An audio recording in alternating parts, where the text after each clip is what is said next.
And so then 1 year later to the day, he winds up all chopped up. So there's just all these little things that sort of imply the Saudis are involved, not to mention like the crazy fucking firepower that was leveled on civilians and not on civilians. I don't know.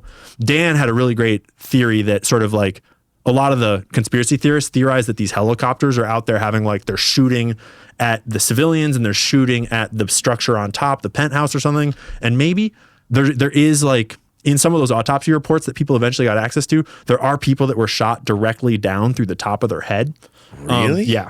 So there were helicopters or there were not? Oh, there were 100% helicopters. Yeah. And people found them on the, like the flight trackers. You can see their transponders, and the helicopters before the shooting even starts, three of them fly over top of the Mandalay Bay Hotel. They turn off their transponders 15 minutes before the shooting starts. And then their transponders are off until after the shooting is all over, and they turn them back on and like fly away. And then there's like all these weird and not to mention that the shooting itself, everyone with any military training, Dan included, all say that is a belt-fed machine gun. That is 100% not a bump stock M4. What? Yeah, that is 100% not what they say it is, because bump stocks are also famous for malfunctioning. Like a bump stock is like, it uses the recoil of the gun to rechamber the round, and you can just look them up on YouTube. People, like, they're kind of like a gimmick, and so they will, like, yeah, they'll kind of shoot like automatic fire, but inevitably, it will jam, especially if you're going to like fire full auto at that kind of rate over and over and over and over. They said, so the conventional theory on this is official story is one guy. It's a single shooter that had this whole room just loaded up with guns. Yep. And he smashed out the window with this special hammer, and he just unloaded with these like, conventional assault rifles with bump stocks all the way across into this parking lot, which is like a long shot. A bunch of headshots happened. Where we're looking at this, where's the Mandalay Bay Hotel? Mandalay Bay is down left. It's where all the yellow dots are down left of the parking lot. Right there, Steve. Yeah, right there. That's the Mandalay Bay Hotel. Oh, okay, he's on like the 34th floor or something like that. I forget the exact floor. And he's shooting across and diagonal over that parking lot, which is where the festival was. Got it. That's the official story. He never left the room.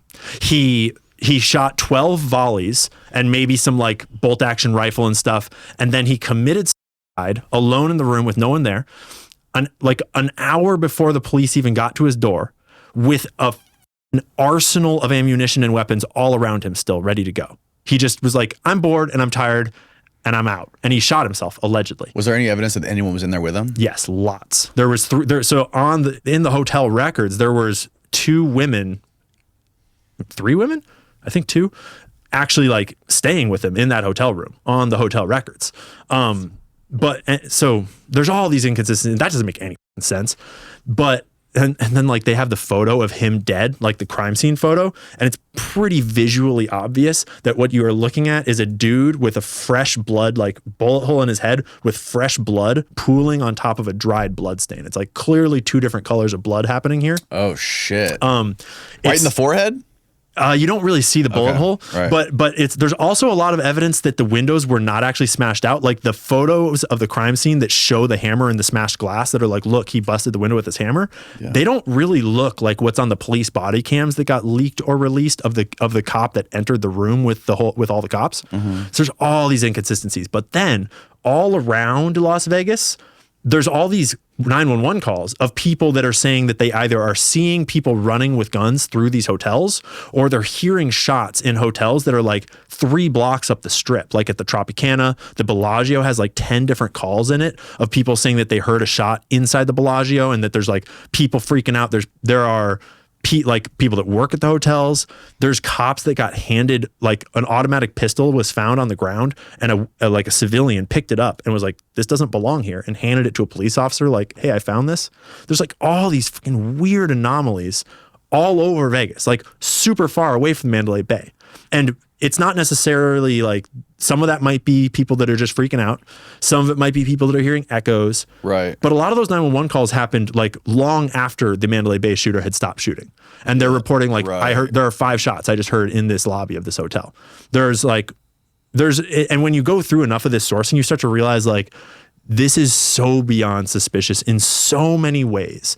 And a lot of the conspiracy theorists arrive at this theory that these helicopters were doing the shooting. And that could be true.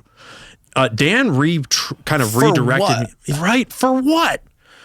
like, so there's the layer of like, it's to grab our guns. It's to make us scared of guns, like a false flag mass shooting. And that's the only, that doesn't line up with everything. Like it maybe lines up with some of it. Right. Like maybe that's why. How do you fit Bin Salman into that? Not one bit. And well, that's how do you fit like all of the other if you wanted to do that, you would just have a bunch of people walk into the festival with guns and shoot everybody. Or you would just have just the dudes shooting and you wouldn't have all this other weird anomalies happening. You wouldn't have helicopters in there. Like you don't need that to make people scared of guns. Black helicopters. Yeah. And so then the conspiracy theorists go to the next layer where they go like the Saudis and like they came after Bin Salman in that penthouse up top and they were shooting him with these helicopters with machine guns on them. But then that doesn't account for why would they then be shooting up a music festival full of civilians? It's like the explanation is as a distraction to like confuse law enforcement and to just like f everything up. It's like maybe I don't know. But Dan got me on a great point that like that's not like what those helicopters would normally, from a special forces perspective, those helicopters are probably exfiltration, not attack. Yeah, the atmosphere